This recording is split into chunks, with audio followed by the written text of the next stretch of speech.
Stephen Crane is born November 1th 1871. On this day, Stephen Crane, author of The Red Badge of Courage, is born. Crane, the youngest of 14 children, was born in 1871 in Newark, New Jersey. His father died when Crane was 9, and the family later settled in Asbury Park, New Jersey. At Syracuse University, Crane played baseball for a year before dropping out to become a journalist in New York City.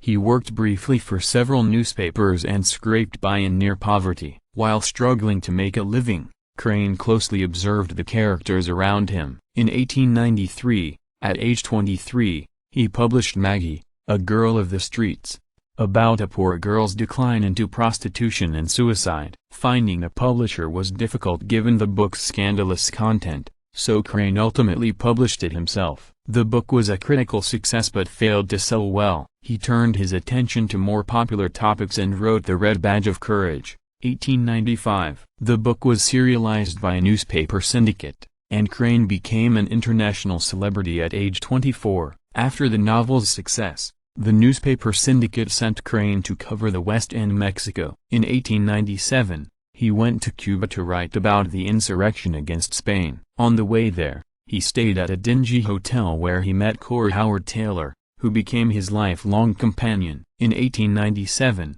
his boat to Cuba sank, and he barely survived. His short story "Oh, the Open Boat" is based on his experiences in a lifeboat with the captain and cook. Crane later covered the war between Greece and Turkey, and settled in England, where he made friends with Joseph Conrad, H.G. Wells, and Henry James. Crane contracted tuberculosis in his late 20s. Cora Howard Taylor nursed him while he wrote furiously in an attempt to pay off his debts. He exhausted himself and exacerbated his condition. He died in June 1900, at the age of 28.